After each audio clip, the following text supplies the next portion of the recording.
ಎಲ್ಲರಿಗೂ ನಮಸ್ಕಾರ. Welcome to my new vlog. ಎಲ್ಲರೂ ಹೇಗಿದ್ದೀರಾ? ನಾನು ಚೆನ್ನಾಗಿದ್ದೇನೆ. ಇವತ್ತಿನ ಲಾಗ್ ಸ್ಟಾರ್ಟ್ ಮಾಡುವ. ಲಾಗ್ ಸ್ಟಾರ್ಟ್ ಮಾಡಲಿಕ್ಕೆ ಮೊದಲು ನನ್ನ ಯೂಟ್ಯೂಬ್ ಚಾನಲನ್ನು ಯಾರಾದರೂ ಹೊಸಬರು ನೋಡ್ತಾ ಇದ್ದರೆ ದಯವಿಟ್ಟು ಸಬ್ಸ್ಕ್ರೈಬ್ ಮಾಡಿ, ನನಗೆ ಸಪೋರ್ಟ್ ಮಾಡಿ. ಇದೆಂತ ಗೊತ್ತುಂಟಾ? ಅಮಟೆಕಾಯಿ ಅಂತ ಹೇಳ್ತಾರೆ ಇದನ್ನು.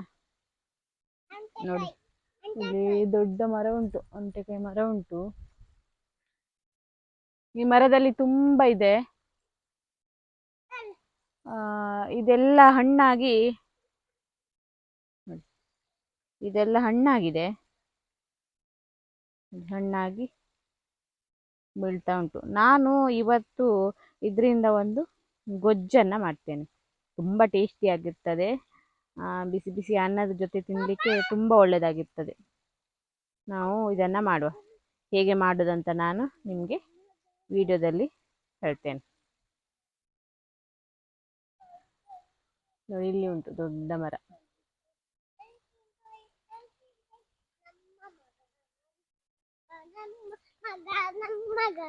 ನೋಡಿ, ಇದು ಹುತ್ತ.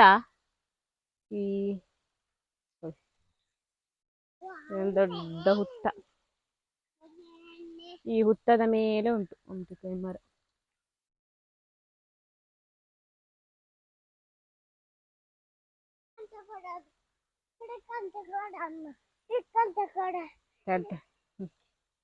ಹಿಡ್ಕೊ ನೋಡು ಅಮಟೆಕಾಯಿ.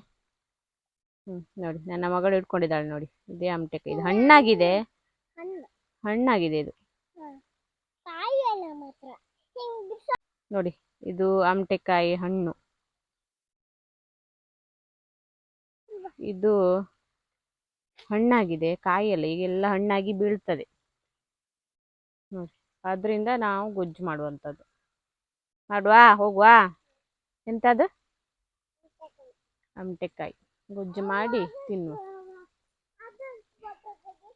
ಯಾವುದು?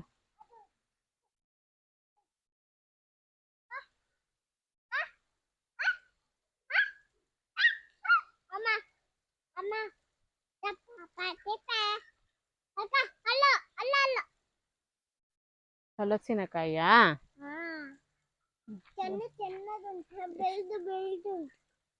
ಅದಿನ್ ಹಣ್ಣಾಗ್ಬೇಕು. ಹಣ್ಣಾದ್ಮೇಲೆ ತೆಗಿಯುವ, ಆಯ್ತಾ? ತೆಗಿಲಿಕ್ಕೆ ಆಗ್ತದೆ.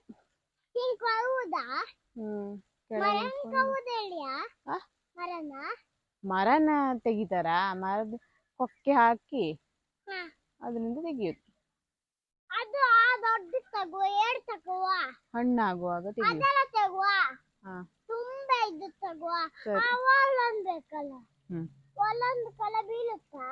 ನಿಂಗೆ ಇಷ್ಟನಾ ಹಲಸಿನ ಹಣ್ಣು?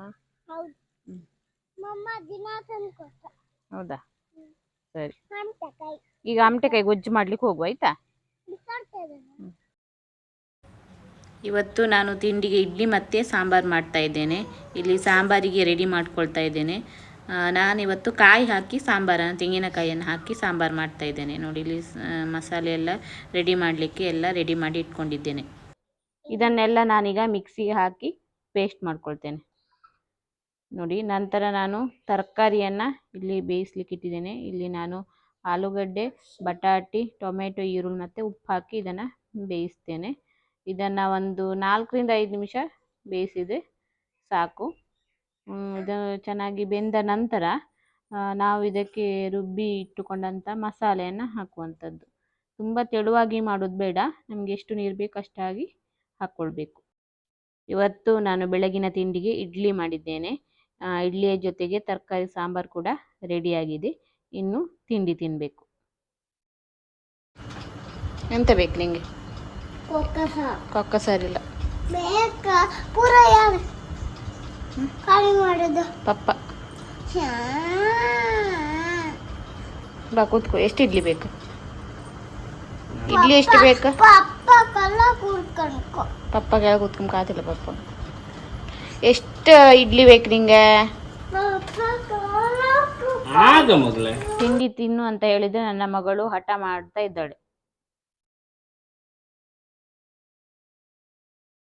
ಇನ್ನು ಇವತ್ತು ನಾನು ಲಿಂಬು ಜ್ಯೂಸ್ ಮಾಡಿದ್ದೇನೆ. ಈ ಲಿಂಬು ಜ್ಯೂಸಿಗೆ ನಾನು ತಂಪಿನ ಬೀಜ ಅಥವಾ ಕಾಮಕಸ್ತೂರಿ ಬೀಜ ಅಂತ ಹೇಳ್ತಾರಲ್ಲ, ಅದನ್ನು ಹಾಕಿದ್ದೇನೆ.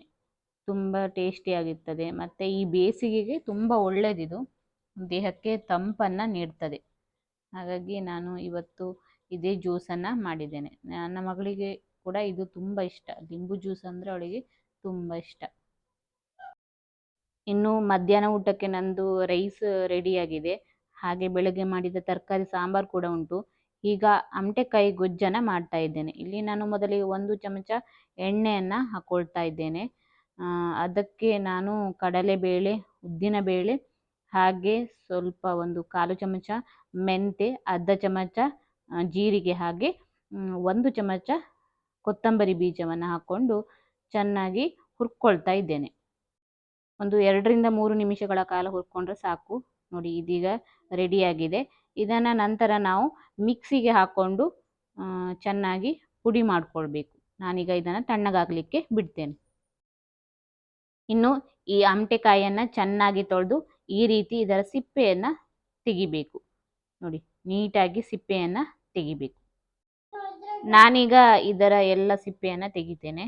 ನೋಡಿ ಇಲ್ಲಿ ನಾನು ಮಿಕ್ಸಿ ಜಾರಿಗೆ ತಣ್ಣಗಾದಂತಹ ಮಸಾಲೆ ಸಾಮಗ್ರಿಗಳನ್ನು ಹಾಕ್ಕೊಂಡಿದ್ದೇನೆ. ಹಾಗೆ ಅದರ ಜೊತೆಗೆ ಖಾರಕ್ಕೆ ನಾನೊಂದು 2 ಮೆಣಸು ಹಾಕಿದ್ದೇನೆ. ಇದು ತುಂಬ ಖಾರ ಉಂಟು, ಹಾಗಾಗಿ ಜಾಸ್ತಿ ಬೇಕಾದರೆ ಜಾಸ್ತಿ ಹಾಕ್ಕೊಳ್ಬೋದು. ನಾನು ಇಲ್ಲಿ ಅಮಟೆಕಾಯನ್ನು ಸ್ವಲ್ಪ ಜಜ್ಜಿಕೊಂಡಿದ್ದೇನೆ. ಅದನ್ನು ಒಂದು ಪ್ಯಾನ್ಗೆ ಹಾಕಿ ಅದಕ್ಕೆ ಸ್ವಲ್ಪ ನೀರು ಹಾಕಿ ಹಾಗೆ ಸ್ವಲ್ಪ ಬೆಲ್ಲ ಮತ್ತು ಉಪ್ಪು ಹಾಕಿ ಬೇಯಿಸಿಕೊಳ್ತಾ ಇದ್ದೇನೆ. ಇದನ್ನು ಮುಚ್ಚಿ ಚೆನ್ನಾಗಿ ಒಂದು 4ರಿಂದ 5 ನಿಮಿಷಗಳ ಕಾಲ ನಾವು ಬೇಯಿಸ್ಕೊಳ್ಬೇಕು. ನೋಡಿ ಇದೀಗ ಚೆನ್ನಾಗಿ ಬೆಂದಿದೆ. ನಾನು ಇದಕ್ಕೆ ರುಬ್ಬಿ ಇಟ್ಕೊಂಡಂಥ ಮಸಾಲೆಯನ್ನು ಹಾಕಿದ್ದೇನೆ. ಹಾಕಿ ಇದನ್ನು ಮತ್ತೆ ಪುನಃ ಒಂದು 3ರಿಂದ 4 ನಿಮಿಷಗಳ ಕಾಲ ಚೆನ್ನಾಗಿ ಕುದಿಸಬೇಕು. ನೋಡಿ ಇದೀಗ ರೆಡಿಯಾಗಿದೆ.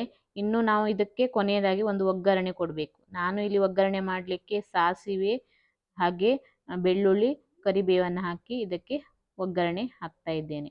ನೋಡಿ ತುಂಬ ಟೇಸ್ಟಿಯಾಗಿರ್ತದೆ, ನೋಡಿದರೆ ಬಾಯಲ್ಲಿ ನೀರು ಬರ್ತದೆ. ಉಪ್ಪು, ಹುಳಿ, ಖಾರ ಹಾಗೆ ಸಿಹಿ ಇದೆಲ್ಲ ಒಟ್ಟು ಮಿಕ್ಸ್ ಆಗಿ ಬಿಸಿ ಅನ್ನದ ಜೊತೆ ತಿನ್ನಲಿಕ್ಕೆ ತುಂಬ ಚೆನ್ನಾಗಿರ್ತದೆ. ನೋಡಿ ನಾವೀಗ ಊಟ ಮಾಡ್ತಾ ಇದ್ದೇವೆ. ನಾನಿಲ್ಲಿ ಇವತ್ತು ಬಾಯ್ಲ್ಡ್ ರೈಸ್ ಮಾಡಿದ್ದೇನೆ, ಹಾಗೆ ಅದರ ಜೊತೆ ನೋಡಿ ಅಮಟೆಕಾಯಿ ಗೊಜ್ಜು ಕೂಡ ಇದೆ, ಹಾಗೆ ಬೆಳಿಗ್ಗೆ ಮಾಡಿದಂತಹ ತರಕಾರಿ ಸಾಂಬಾರು ಕೂಡ ಇದೆ. ನೋಡುವ, ತಿಂದು ಟೇಸ್ಟ್ ಹೇಗಿದೆ ಅಂತ ನೋಡುವ. ತುಂಬ ಚೆನ್ನಾಗಿದೆ, ನೋಡುವಾಗ ತುಂಬ ಚೆನ್ನಾಗಿದೆ ಅಂತ ಅನಿಸ್ತದೆ. ಇನ್ನು ಇದೇ ರೀತಿ ಮಾವಿನಕಾಯಿ ಗೊಜ್ಜು ಕೂಡ ಮಾಡ್ತಾರೆ, ಅದು ಕೂಡ ತುಂಬ ಟೇಸ್ಟಿಯಾಗಿರ್ತದೆ. ಬಿಸಿ ಅನ್ನದ ಜೊತೆ ತಿನ್ನಲಿಕ್ಕಂತೂ ತುಂಬ ಚೆನ್ನಾಗಿರ್ತದೆ. ಇದು ನನ್ನ ಇವತ್ತಿನ ಲಾಗ್. ಈ ವಿಡಿಯೋ ನಿಮಗೆ ಇಷ್ಟ ಆದರೆ ದಯವಿಟ್ಟು ಲೈಕ್ ಮಾಡಿ, ಶೇರ್ ಮಾಡಿ, ಹಾಗೆ ನಿಮ್ಮ ಅನಿಸಿಕೆಗಳನ್ನು ಕಮೆಂಟ್ ಮೂಲಕ ನನಗೆ ತಿಳಿಸಿ. ಹಾಗೆ ಹೊಸಬರು ನನ್ನ ಯೂಟ್ಯೂಬ್ ಚಾನಲನ್ನು ನೋಡ್ತಾ ಇದ್ದರೆ ದಯವಿಟ್ಟು ಸಬ್ಸ್ಕ್ರೈಬ್ ಮಾಡಿ, ನನಗೆ ಸಪೋರ್ಟ್ ಮಾಡಿ. ಇನ್ನೊಂದು ಹೊಸ ಲಾಗ್ನೊಂದಿಗೆ ನಾಳೆ ನಿಮಗೆ ಸಿಗ್ತೇನೆ. ಎಲ್ಲರಿಗೂ ಧನ್ಯವಾದಗಳು.